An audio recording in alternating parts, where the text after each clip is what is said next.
lakukanlah mulai dari bawah. Kalau seseorang itu mau melakukan dari bawah apapun, maka tanpa disadari mereka akan membangun fondasi yang kuat.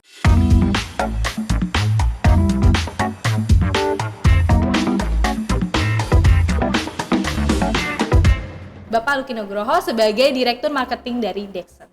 Halo Pak, apa kabar? Baik. Bagaimana Pak selaku sebagai Direktur Marketing Dexon? Kesibukan apa sih Pak yang sedang Bapak jalankan akhir-akhir ini? Terakhir ini memang kita sangat luar biasa sibuk karena Dexon ini berkembangnya sangat luar biasa, sangat pesat, dan kita harus maju terus. Ya, Dexon ini menurut saya jauh ke depan itu sangat luar biasa karena banyak item barang, juga divisi-divisi yang akan dibentuk sehingga Dexon diharapkan tetap eksis dan menjadi pemimpin pasar seterusnya. Di kesuksesan Bapak yang sekarang nih Pak sebagai Direktur Marketing, aku tuh sebenarnya penasaran dulu banget tuh first job Bapak tuh dulu apa ya sebelum bisa sampai ke Direktur Marketing Dexon. Ini kelihatannya kita perlu ceritakan ya. Boleh Pak cerita. Jadi memang ini luar biasa ya. Artinya melalui proses yang cukup lama karena saya dari SD itu sudah membantu orang tua. Setiap hari itu saya harus ikut orang tua bangun setengah 4 pagi. Wow, setengah 4 Ya, pagi. untuk ambil makanan karena orang tua saya buka satu toko makanan dan sebagainya. Jadi setiap hari pukul setengah 4 pagi saya sudah harus pakai pakaian seragam, naik Vespa gitu. Setiap hari nemanin ayah saya untuk ambil makanan dan sebagainya. Itu setiap hari. Jadi nanti pukul setengah 6 selesai, saya buru-buru naik sepeda atau jalan kaki untuk ke sekolah. Itu awalnya. Jadi ini berlanjut terus sampai akhirnya SMP saya juga sudah SMP 2 sudah membawa truk sendiri untuk mengirim barang dan sebagainya. Bisnisnya sudah berkembang ya, mulai jadi teh botol. Terus teh botol ini bukan merek ya, tapi teh di dalam botol. Saat itu lagi mulai tren-trennya tuh. Terus kopi di dalam botol, tapi kelihatannya kopi di dalam botol sampai sekarang nggak berkembang, tapi saat itu ada susu di dalam botol, saat itu berkembang ya. Jadi kami harus bantu, khususnya saya harus bantu orang tua. Nah dari situ berkembang sehingga punya pengalaman untuk distribusi, punya pengalaman untuk gudang dan sebagainya. Terus punya pengalaman jadi supir juga gitu. Luar biasa ya Pak. Betul. Nah terus berkembanglah kita bekerja, sekolah sambil bekerja, dan akhirnya terjunlah ke dunia building material sampai ke punya kesempatan sebagai kontraktor aluminium fasad, pintu dan jendela dan sebagainya untuk HRS Building.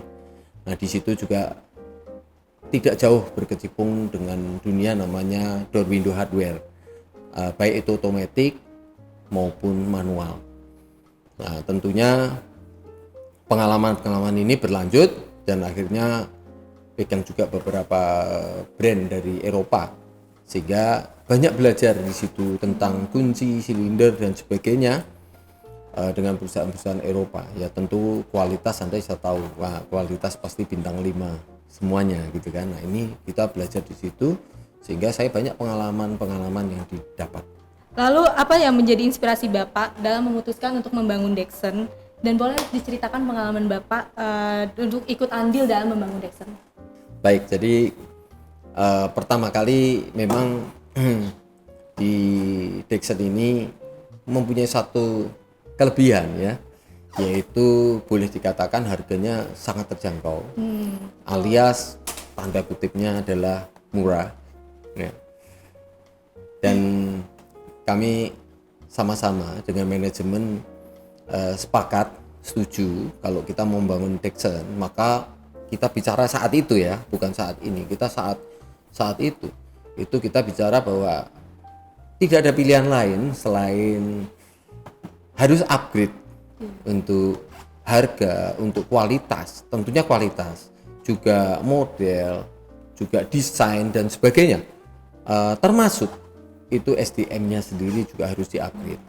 Jadi akhirnya kita sepakat bahwa oke, baik untuk di-upgrade untuk menjadi the winner. Nah, bagaimana untuk mencapai itu ya memang perlu kerja keras. Dan saat itu kita sepakat, oke, kita jalan, mulai start. Nah, semua kami upgrade Dexon itu untuk menjadi tampil berbeda. Nah, untuk tampil berbeda ini juga sama. Ini adalah komitmen saya sendiri secara pribadi bahwa saya dari kecil juga ingin menjadi sesuatu yang pertama, berbeda dan terbaik. Nah, ini saya terapkan juga di Dexon bahwa Dexon harus mempunyai satu ciri yang berbeda, pertama dan terbaik. Nah, kami akhirnya upgrade mulai dari produk-produknya dan sebagainya, mulai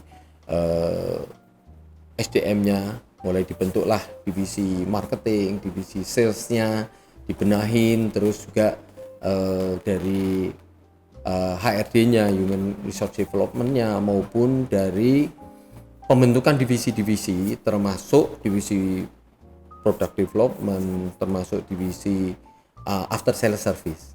Ya, yang nggak mudah memang sampai terakhir after sales service, karena tidak banyak perusahaan-perusahaan sanggup atau memiliki divisi after sales service. Nah, ini salah satu rangkuman daripada semua divisi itu bahu membahu menjadikan Dexon hingga saat ini sangat luar biasa. Sangat sukses ya Pak untuk saat ini Dexon ya. Lalu kenapa memilih industri arsitektur Pak dibandingkan dengan perusahaan building material yang lain yang saat itu masih sedang berkembang mungkin? Ya, semua ini berpaling dari namanya background pengalaman ya. Saya sendiri backgroundnya adalah seorang teknik ya. Dan kalau bicara tentang pengalaman, maka sebetulnya saya punya pengalaman juga di bidang kayu. Saya juga punya pengalaman aluminium, kaca dan sebagainya. Saya punya pengalaman dan yang cukup lama memang di window and door hardware. Nah, khususnya arsitektural. Sehingga di situ kita banyak matangkan, dan Dexon ini adalah sama di bidang yang sama, yaitu door window hardware. Ya, tentunya tinggal landas ini ya kan, menjadi satu kesatuan sehingga visi dan misinya jadi tidak begitu banyak berubah.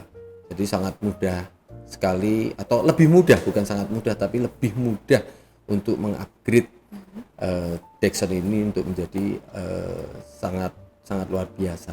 Tapi tentunya saya juga tidak bisa bekerja sendiri, karena saya juga bersyukur bahwa mulai dari manajemen ya itu juga mempersiapkan diri juga untuk upgrade yang sangat luar biasa, mendukung juga dari teman-teman semua staff dan karyawannya juga sangat luar biasa antusias. Itu ya kunci untuk menjadi sukses. Kolaboratif dengan semua manajemen. Betul, ya Pak ya, dan juga para karyawan. Balik lagi nih Pak, tadi Bapak telah menceritakan kalau Bapak punya banyak pengalaman di door and window hardware. Kenapa sih Bapak interest banget gitu untuk belajar di door and window hardware? Maksudnya untuk berkecimpung di dunia door and window hardware. Baik, di door window hardware ini sangat unik kalau menurut saya. Karena apa? Karena door window hardware ini adalah bagian terkecil daripada sebuah building. Ya, bahkan dari sebuah pintu pun dia adalah bagian yang sangat kecil gitu kan. Baik itu bentuknya juga nilainya. Jadi ini suatu hal yang menarik buat saya adalah nilai yang terkecil tapi sesuatu yang dibutuhkan dan bahkan sangat dibutuhkan oleh building itu. Contohnya di sebuah building yang mungkin luasannya itu berapa hektar, pintunya hanya ada beberapa, dan door window hardware ini sangat berperan. Contohnya setiap orang yang keluar masuk itu selalu pegangnya adalah handle-nya. Iya, dan mereka juga jarang untuk megang pintunya atau jarang sekali megang dinding-dindingnya kan. Nggak mungkin didobrak langsung ya Pak ya. Jadi ini setiap hari mereka akan keluar masuk itu memegang adalah handle-nya. Nah, ini yang menurut saya satu hal yang unik, bagian yang terkecil tapi suatu bagian yang Banyak sangat manfaatnya. dibutuhkan, ya kan, dibutuhkan. Sehingga dari bagian yang kecil ini, maka tidak bisa dikatakan suatu hal yang remeh, ya kan, karena perlu namanya kualitas, perlu namanya pas dengan skeleton kita, terus juga perlu yang namanya durabilitas, ya kan, sehingga kalau kuncinya itu nyaman, handle-nya enak dipakai, maka seseorang itu masuk gedung tersebut, berapapun nilai gedungnya itu akan merasa nyaman juga. Di dalam kesuksesan Bapak yang sampai sekarang nih, aku penasaran, apakah ada orang lain atau sosok yang benar-benar menjadi mentor untuk Bapak dalam meraih kesuksesan sekarang? Ya tentunya orang menjadi mentor, saya rasa setiap orang yang mau menuju sukses tidak mungkin dia akan sendirian, karena kalau sendirian di hutan ya dia akan dapat apa? Betul kan? Nyasar ya Pak ya. Jadi tentunya saya juga punya pengalaman dari senior-senior, ya kan, terus dari teman-teman yang berpengalaman, terus dari apa yang kita lakukan. Nah dari situlah kita akan timbul pengalaman. Jadi kalau kita bilang mentor khusus ya tidak, tapi kalau dikatakan mentor dari senior-senior, tentunya ya pasti ada. Ya, seperti itu kira-kira. Lalu Pak, dalam membuat sebuah brand seperti kayak Dixon seperti ini gitu, dan ada orang yang ingin mencoba untuk memulai untuk membuat brand sendiri, kira-kira apa sih Pak kesalahan yang biasa orang lakukan yang bisa buat brand tersebut gagal? Sebetulnya banyak ya, cuman saya pikir ada beberapa aja yang saya akan sebutkan ya. Bahwa pertama adalah biasanya adalah orang itu tidak punya visi dan misi. Jadi pengen membuat satu brand, satu produk, tapi nggak tahu sebetulnya visinya produk ini akan dibawa kemana gitu kan. Setelah punya visi, dia nggak tahu juga gitu bahwa bagaimana melakukan misinya ini, bagaimana melakukan untuk mencapai visi tersebut. Nah, bagaimana kalau tidak punya visi, apalagi misinya gitu kan. Jadi itu adalah seringkali menjadi satu kegagalan.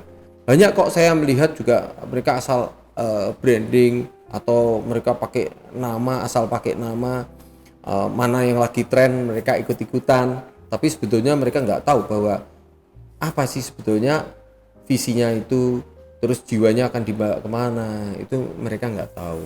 Itu salah satunya. Terus kedua, ada juga yang kita bicara adalah mengenai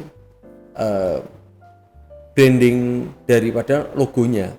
Misalkan logonya nggak punya logo dan sebagainya, terus kita bilang nggak punya color tone, ya kan, bahwa ciri colornya ini apa gitu, itu mereka rata-rata nggak punya, jadi asal aja itu. Kadang mungkin bisa merah, kadang bisa putih, kadang bisa hijau, kadang bisa hitam, tapi mereka nggak punya satu ciri gitu. Jadi logo juga penting karena orang bisa identifikasi dari logo, bisa dari color dan sebagainya. Itu hal yang menurut saya itu satu hal yang penting. Terus kita juga melihat bahwa setiap orang pengen, wah saya akan menjadi produk saya ini akan menjadi suatu top, the best, tapi nggak pernah tahu dan nggak pernah sadar pengennya semua segmen mereka masuk ya. Mereka nggak punya tahu nih bahwa pasar apa yang harusnya dimasukin. Nah ini biasanya problemnya adalah tidak punya namanya riset pasar. Nah, kita biasanya harus punya riset pasar. Nah kalau kita misalkan di bidang-bidang building material, kita biasanya punya satu riset pasar yang kita lebih menguasai kan. Jadi nggak terlalu, kita bicara nggak terlalu sulit kita untuk mengidentifikasi pasar ini sampai di mana. Terus market yang akan dituju ini juga sangat penting. Banyak kita bisa lihat bahwa jangan sampai satu barang ini sebetulnya di segmen bawah itu akan menjadi hero ya, akan menjadi number one-nya, tapi justru kita pengennya wah kita nggak mau nih dianggap bahwa ini di segmen bawah gitu ya. Kita pengennya adalah ini segmen teratas yang nggak akan bisa diterima. Ini segmen pasar ini seringkali orang tidak tahu bahwa akan dituju kemana marketnya. Nah seperti itu. Masih banyak hal sebetulnya ya. Masih banyak hal ya Pak. Tapi aku kayak selama perbincangan yang baru beberapa menit ini aku udah sadar sih Pak, kenapa Bapak bisa mencapai kesuksesan seperti sekarang. Karena Bapak tuh punya visi dan misi yang jelas, visioner, konseptual kan ya. Apakah itu semua berangkat dari kegagalan Bapak di masa lalu, Pak? Apakah Bapak pernah mengalami kegagalan dan bagaimana tuh Bapak caranya untuk bangkit kembali dari kegagalan? Yang biasanya kalau anak-anak muda tuh kalau gagal langsung kayak drop, kayak nggak mau coba lagi gitu. Gimana kalau Bapak? Tipsnya? Jadi kita melihat ya bahwa kegagalan ini jangan karena kebodohan sendiri. Contohnya kebodohan sendiri, kegagalan hanya karena kemalasan, ya kan, kegagalan hanya karena hal-hal yang negatif. Itu jangan. Tapi kalau kita kegagalan di dalam usaha, kita kegagalan dalam mencoba. Kan ada istilah namanya adalah kegagalan itu kan keberhasilan yang ditunda atau tertunda gitu kan. Maka artinya kegagalan itu bukan satu kegagalan yang berat ya.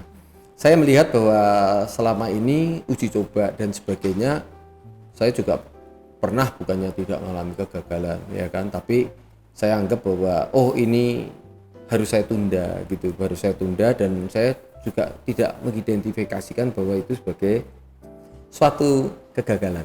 Tapi oh ini baru saya tunda dulu, nanti next timingnya, trennya mungkin pada saat itu masuk, kita akan memulai lagi di situ.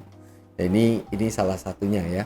Tapi kegagalan yang paling berat buat saya adalah pada saat berpartneran, maka kita harus pisah dengan partner itu. Nah, ini yang menjadi hal yang paling penting buat anak-anak muda ya. Jadi milih partner pun juga harus jelas ya, jangan sampai satu kegagalan hanya karena masalah internal ya, bukan eksternal di situ. Baik Pak, tadi kan Bapak sudah membicara mengenai kegagalan nih Pak. Tapi kegagalan itu pasti ada pencapaian, ada positifnya. Selama ini apa pencapaian terbesar Bapak yang pernah Bapak dapatkan? Ya kalau saya lihat bahwa memang dari beberapa yang tadi saya ceritakan ya, ada banyak hal yang belum saya ceritakan, termasuk saya pun juga pernah di masa-masa SMA, SMP, SMA kita juga pernah membangun satu IO atau dulu kalau terkenalnya lampu disco dan sebagainya. Itu juga sama, kita juga berhasil di situ. Ya artinya kita selalu menerapkan dari pendatang baru, kita juga pengen 3 besar. Nah itu juga akan tercapai. Terus kita juga hal-hal yang lain juga saya pengen bahwa ini menjadi 5 besar Indonesia, itu juga kecapai gitu ya. Dan yang terakhir adalah Dexon ini kita juga pengen bahwa Dexon harus menjadi satu top brand gitu kan, dan menguasai pasar. Dan saya lihat juga bersyukur bahwa Tuhan juga mendukung ya kan, bahwa akhirnya tercapai juga gitu. Ya saya berharap bahwa ke depan sama, bahwa setiap kali kita berjuang dengan sungguh-sungguh ya, berharap Tuhan tetap memberkati sehingga apa yang kita harapkan bisa tercapai. Masih selalu ada pencapaian terus-terusan ya Pak. Di balik kesuksesan Bapak yang sekarang nih Pak, apa sih rutinitas yang biasa Bapak lakukan untuk meningkatkan produktivitas dalam bekerja? Biasanya tuh kan kalau anak-anak muda gitu, kayak misalnya hari Senin tuh kayak malas banget kerja, atau enggak udah mulai memasuki jam pulang kantor tuh kayak udahlah males-malesan gitu, akhirnya jadi nggak produktif lagi gitu. Kalau Bapak punya tips gak sih untuk bisa membuat anak muda tuh tetap produktif gitu, kayak misalnya rutinitas tertentu gitu? Ya ini kembali ke kitanya masing-masing ya. Tapi saya melihat bahwa saya dari kecil itu saya konsisten. Ya itu tadi kan saya sudah ceritakan kan, dari 3:30 pagi saya sudah setiap hari untuk ikut membantu bekerja, itu setiap hari. Sehingga hal tersebut juga sampai saat ini saya selalu konsisten bahwa 4:30 pagi itu saya sudah bangun, jam 5 pagi saya sudah olahraga. Itu setiap hari. Meskipun mungkin tidur saya jam 12 malam, 1:30, tapi saya konsisten bahwa 4:30 saya bangun, jam 5 sudah olahraga, baik itu jalan pagi maupun bersepeda dan sebagainya.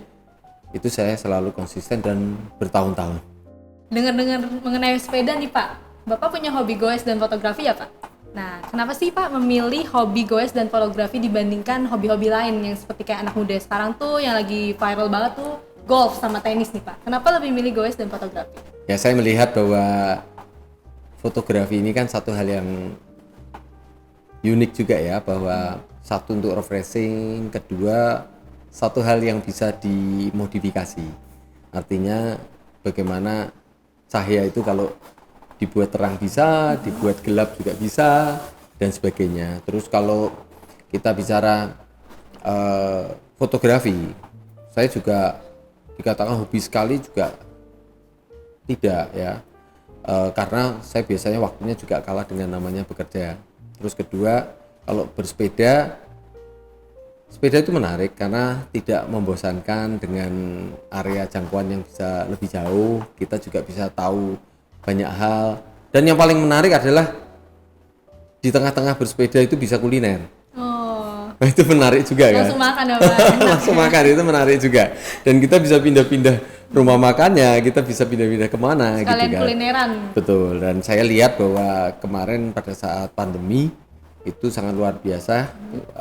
Pesepeda itu banyak sekali, tapi setelah saat-saat ini menurut saya yang betul-betul serius saja untuk berolahraga sepeda yang masih konsisten melakukan kegiatan tersebut. Kalau mengenai hobi, nggak cuman daripada fotografi dan sepeda, tapi saya juga diving itu sering lakukan. Terus kalau kita bicara golf dan sebagainya, kelihatannya memang bukan satu hobi saya, gitu kan. Terus kita juga bulu tangkis, saya juga banyak yang bisa tenis dan sebagainya. Tapi memang kalau saya pikir-pikir kelihatannya hobi saya hobi kerja malahan. Hobinya lebih ke kerja. Karena tahan ya, tahan kalau kita geluti bicara kerjaan mungkin 24 jam kali 2 masih tahan gitu.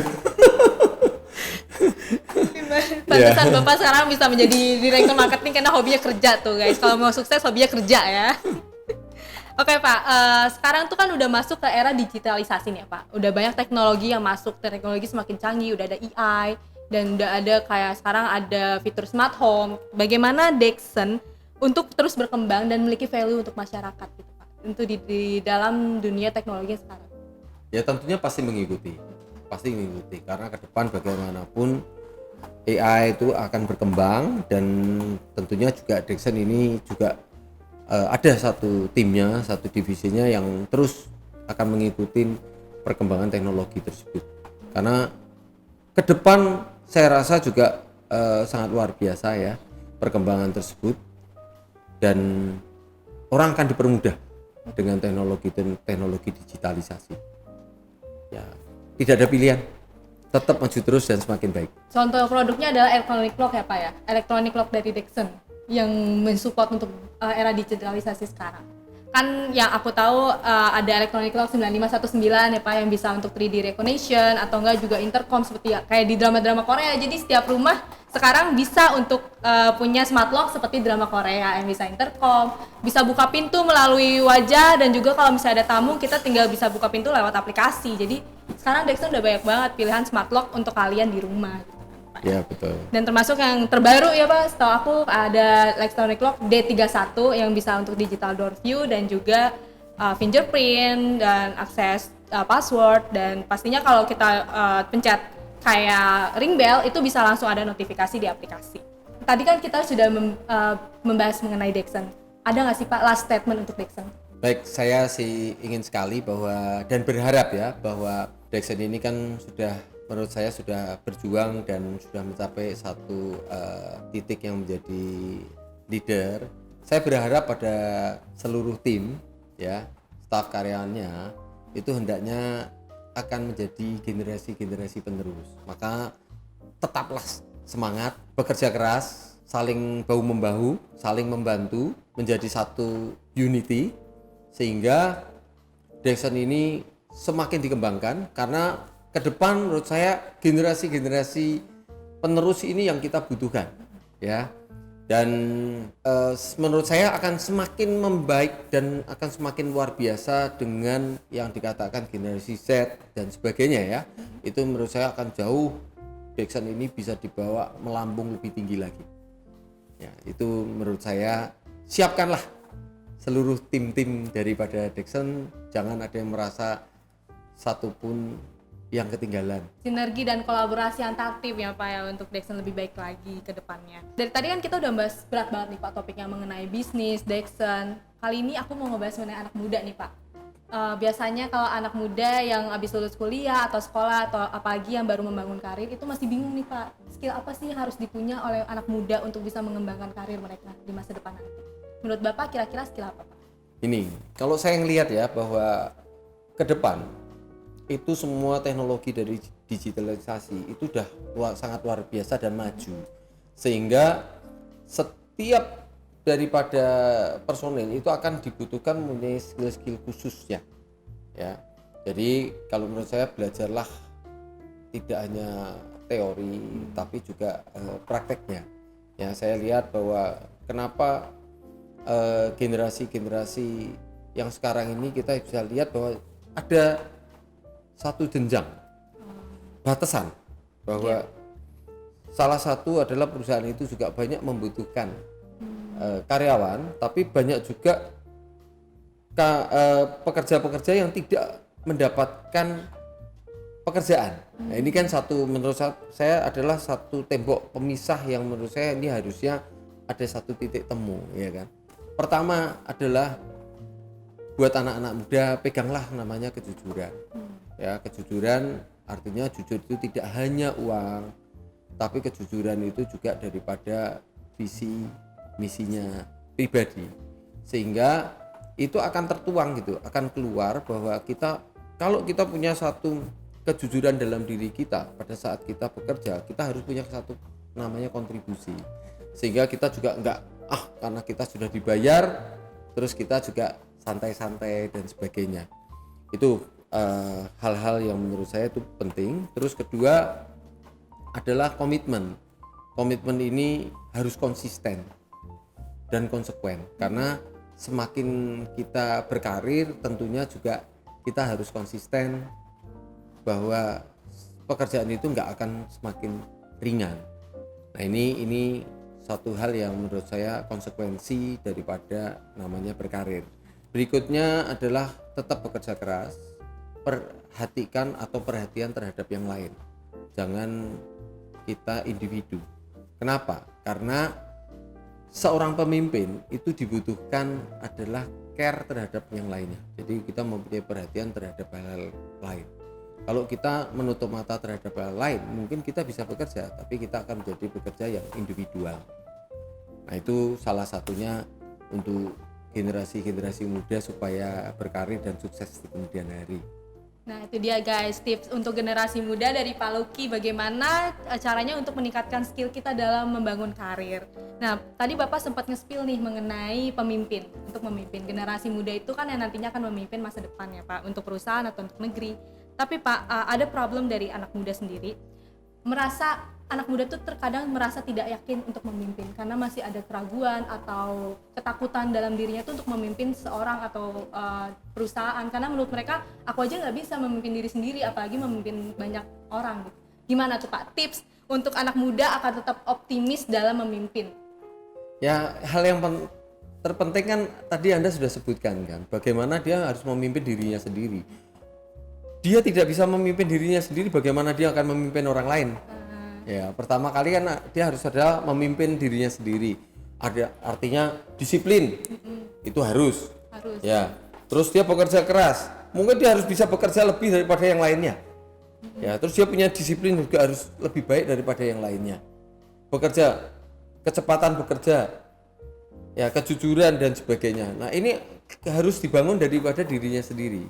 Sehingga kalau dirinya sendiri itu sudah bisa memimpin dirinya, saya rasa setiap pemimpin tidak perlu pakai suatu embel-embel atau emblem bahwa dia sudah seorang pemimpin.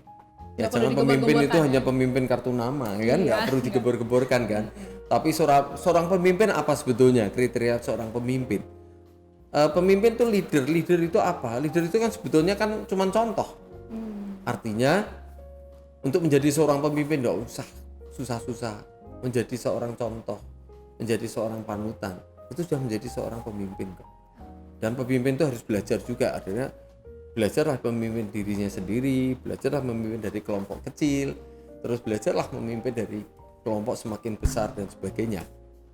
Nah, saya rasa ya kita bertahap itu akan menjadi jauh lebih matang, lebih baik. Lebih baik lagi. Ya, karena kalau tanpa mempunyai satu pengalaman, kita tidak care terhadap yang lain, kita tidak pernah merasakan bahwa kita itu menjadi orang yang dipimpin rasanya seperti apa. Nah, itu yang diharapkan menjadi pemimpin yang bijak. Nah, tapi kan Pak, problem untuk anak muda ini ketika sudah merasa yakin untuk memimpin, kadang ada respon orang yang meragukan dan juga tidak percaya dengan kita untuk bisa memimpin dalam sebuah kelompok atau perusahaan. Bagaimana sih Pak cara untuk menanggapi respon mereka gitu? Supaya kita tuh tetap optimis terus dan nggak jadi down atau overthinking mengenai omongan-omongan mereka. Ini menarik ya. Menurut saya, tadi kan saya sudah utarakan bahwa kalau kita mau menjadi seorang pemimpin kan kita juga harus lebih daripada yang lain.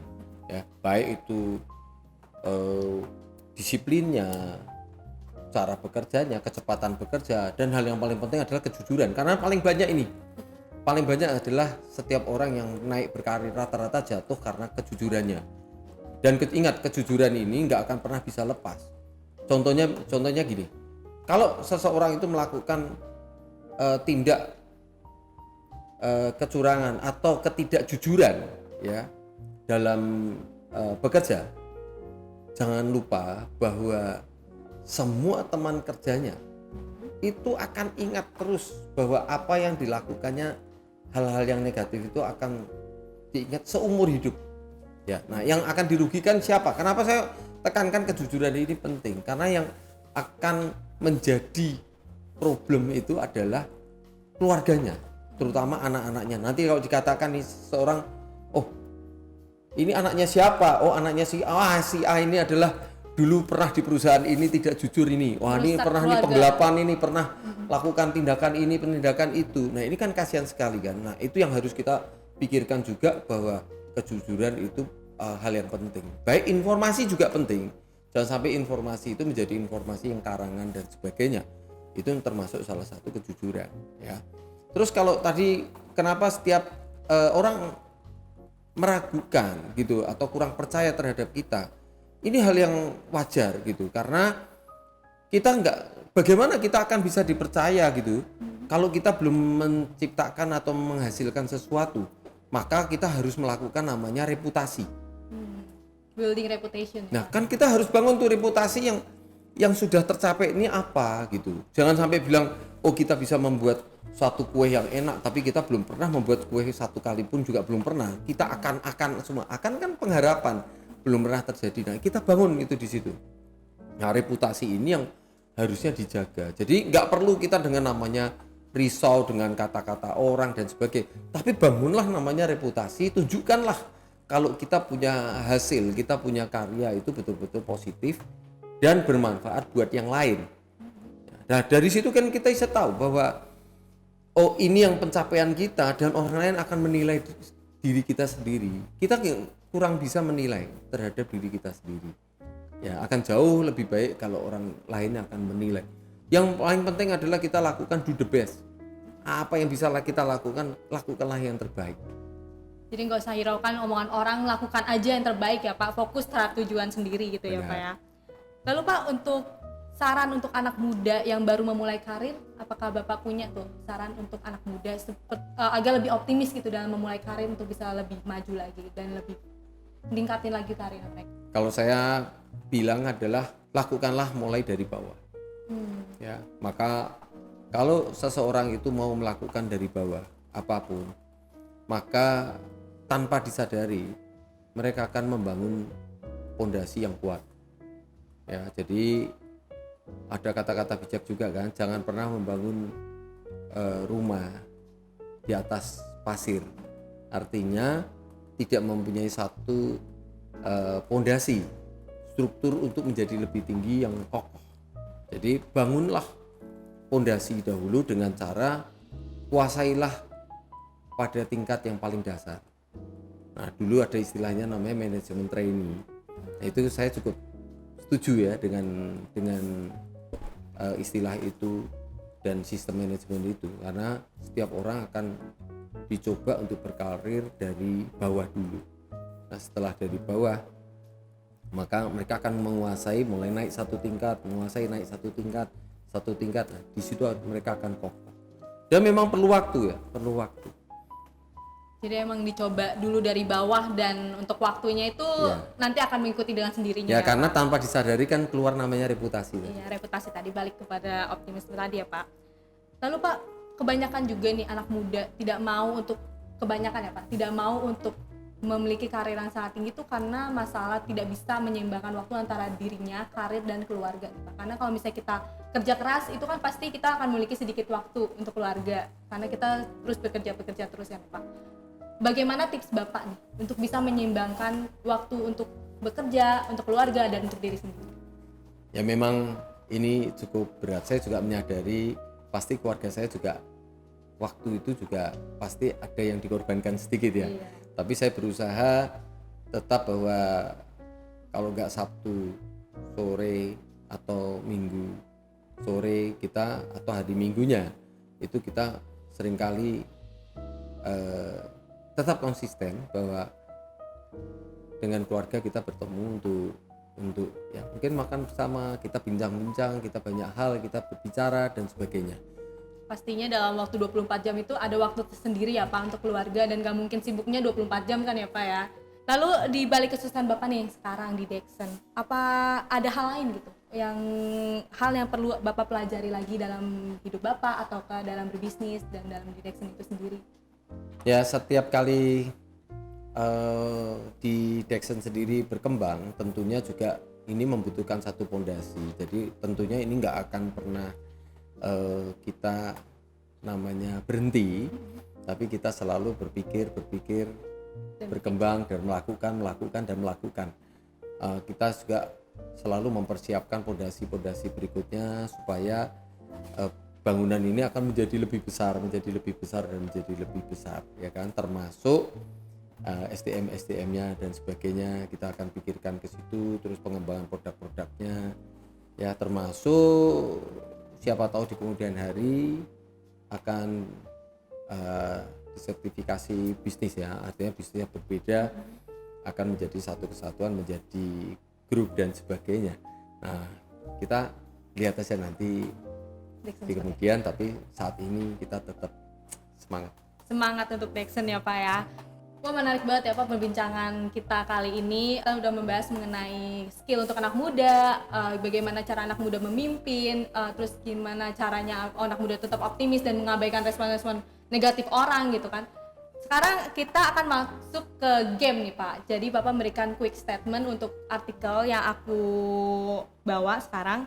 Pertama, ada 3 artikel aja ya Pak. Generasi Strawberry, anak muda yang semangat tetapi mudah menyerah. Artikel ini menjelaskan bagaimana generasi Strawberry lahir tahun 90-an yang memiliki berbagai rencana dan semangat yang tinggi untuk sukses, namun mereka seringkali menyerah dan keadaan apabila terlalu menekan mereka. Tadi Pak, yang anak muda gampang menyerah, pesimis apabila ada tekanan-tekanan tertentu. Bagaimana Pak? Ya kalau menurut saya sampai dikatakan ada namanya generasi strawberry, ini kan berarti sebetulnya tanda kutip ya ini sesuatu yang dipelajari dan termasuk salah satu sindiran sebetulnya ya kan. Nah ini adalah bagaimana generasi itu menyikapinya. Saya rasa memang setiap orang harus menyadari bahwa untuk mencapai sukses pemimpin itu sebetulnya cuma satu, dari setiap kelompok kecil itu cuma satu, kelompok lebih besar cuma satu. Jadi ini memang harus berebut gitu kan. Bagaimana untuk mencapai sukses itu memang harus diupayakan bagaimana menjadi positif untuk berkompetisi ya kan. Nah kalau saya lihat bahwa kenapa bisa dikatakan generasi yang mudah menyerah gitu kan, semangatnya mungkin menggebu-gebu. Nah ini yang menjadi problem adalah tadi bahwa pondasinya tidak ada. Mereka lahir dengan sesuatu yang seringkali sudah tercukupi. Mereka tidak siap bahwa mulai dari bawah itu seperti apa, susah itu seperti apa, tapi semuanya sudah tercukupi. Jadi pada saat ada satu badai ya, maka mudah menyerah karena mereka anggap itu sudah suatu putus asa dan sebagainya. Ini salah satunya. Terus kedua, komunikasi itu juga seringkali di saat ini komunikasi ini hanya satu arah ya. Generasi ini harusnya juga mau belajar. Nanti kalau saya lihat kalau generasi saat ini atau generasi strawberry ini mau belajar daripada generasi sebelumnya, mereka akan jauh lebih kuat ya, terutama mentalitinya, karena mereka akan tahu bagaimana namanya susahnya, bagaimana namanya berjuang, ya kan. Nah, pada saat dia sudah mengalami satu tekanan atau tekanan yang tinggi, dia tidak mudah namanya menyerah. Jadi emang harus berjuang dulu ya Pak untuk generasi strawberry ini. Betul. Untuk artikel kedua, ketakutan Gen Z nih Pak. Gen Z itu termasuk saya sih sebenarnya. Tidak punya uang dan susah menabung untuk beli rumah. Artikel ini menjelaskan kondisi Gen Z dengan keuangan yang tidak stabil dan biaya untuk beli rumah yang mahal, sehingga Gen Z merasa takut akan masa depan akibat kondisi yang dialami saat ini. Oh, ini menarik ya. Saya cuma belajar begini. Generasi Z yang Anda sebutkan sepertinya kok tidak seperti itu. Kenapa? Karena generasi Z yang sekarang ini beda sekali dengan generasi X saya ini, ya kan? Beda banget gitu.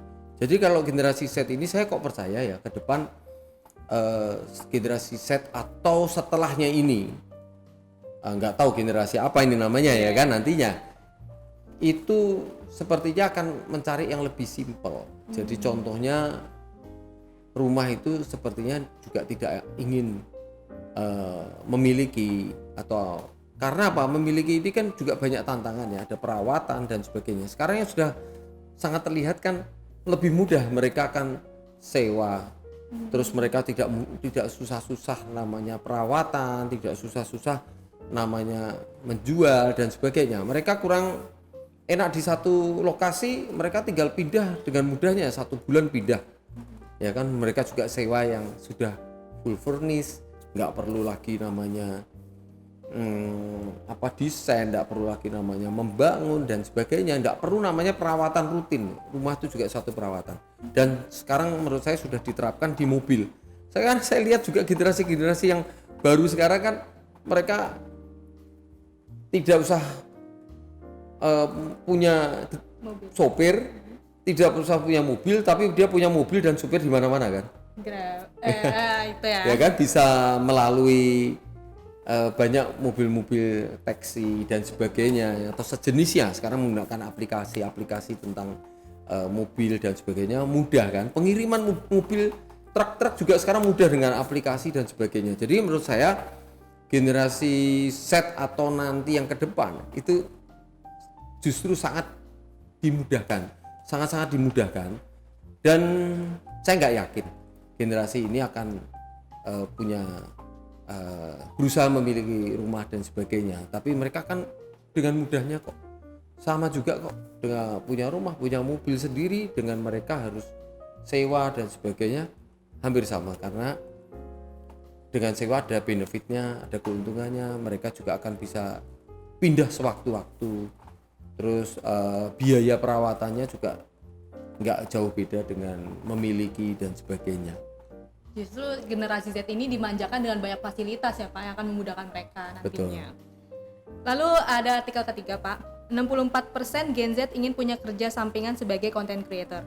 Artikel ini membahas banyak anak muda yang ingin menjadi content creator karena memiliki penghasilan yang tinggi dan kerja yang menyenangkan karena bekerja di depan kamera. Jadi kalau misalnya Bapak nanya nih sekarang, generasi Z cita-citanya mau jadi apa? YouTuber, influencer, atau enggak selebgram, karena penghasilannya tinggi dan kerjanya menurut mereka gampang di rumah. Padahal kan kita nggak tahu ya struggle content creator seperti apa gitu Pak. Betul, jadi saya lihat ini kesempatan sebetulnya. Kalau Anda tadi nyebut 64% inginnya adalah menjadi content creator dan sebagainya, ini adalah kesempatan untuk sisanya tuh sebetulnya. Bagaimana menyikapi positif bahwa sisanya ini ada kesempatan untuk menjadi leader di bidang-bidang yang lain gitu kan. Nah ini persaingannya malah semakin kecil kan, semakin secara positif ya, semakin kecil gitu. Kesempatan semakin besar, persaingannya semakin kecil sebetulnya. Ya ini saya rasa ini hanya tren aja ya, tapi nantinya pasti akan menemukan, setiap orang akan punya karunia masing-masing, punya talenta masing-masing. Jadi nggak bisa seperti itu juga ya. Kayak contohnya saya saat ini jadi misalnya marketing director di Dexon gitu ya. Tapi siapa tahu saya sebetulnya paling cocok menjadi YouTuber sebetulnya, ya kan? Tapi belum pernah dicoba gitu. Ini menarik ya Pak, menjadi Ini YouTuber siapa tahu kalau saya jadi YouTuber jauh lebih bagus gitu. Alih fungsinya jauh banget Pak dari direktur marketing. Boleh juga Pak dicoba itu Pak. Iya. YouTuber. Baik, ini lucu banget sih, ini pertanyaan yang menarik banget dan podcast yang menarik banget. Ini pertanyaan terakhir nih Pak, sebelum kita tutup podcast hari ini. Jika Bapak nih sebagai ruler of the world kayak memiliki suatu aturan yang akan diikuti oleh banyak orang, apa yang ingin Bapak buat aturannya? Saya hanya berharap satu, bahwa setiap orang itu takut akan Tuhan. Ya.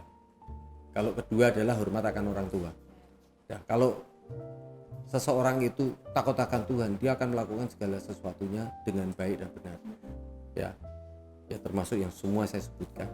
Dia akan bertanggung jawab terhadap keluarganya, dia akan bertanggung jawab terhadap dirinya, dia akan bertanggung jawab terhadap perusahaannya, dia akan bertanggung jawab terhadap timnya dan sebagainya. Nah, satu itu. Takut akan Tuhan dan hormat akan orang tua, ya kan Pak? Itu aku setuju banget sih. Aku juga menerapkan itu di kehidupan aku setiap hari gitu, untuk selalu berdoa sama Tuhan. Karena kalau misalnya kayak takut sama manusia itu kan ada batasnya, tapi kalau sama Tuhan tuh kayak nggak ada batasnya, kayak selalu dilihat gitu ya Pak, dan jadinya kita akan terus berbuat baik. Dan kalau orang tua juga yang selalu mendukung kita untuk meraih kesuksesan untuk masa depan dan juga membuat kita menjadi pribadi yang lebih baik kan Pak, dengan hormat terhadap orang tua. Nah ini podcast menarik banget sih, memberikan inspirasi juga dan berbagai insight dari Bapak yang udah memiliki banyak pengalaman nih untuk anak muda, dan juga pastinya memotivasi ya Pak untuk anak muda yang baru memulai karir ataupun yang akan meraih mimpinya mereka yang tadinya pesimis sekarang jadi optimis lagi nih Pak. Terima kasih Bapak Lucky udah hadir untuk di acara podcast Dexon kali ini. Semoga kita bisa ada podcast lagi ya di episode berikutnya, membahas hal lain mungkin lebih ke hobi atau lebih ke pribadi Bapaknya sendiri gitu mungkin di next episode. Dan terima kasih juga untuk Dexon untuk menyelenggarakan podcast kali ini, dan sampai jumpa di episode berikutnya. See you.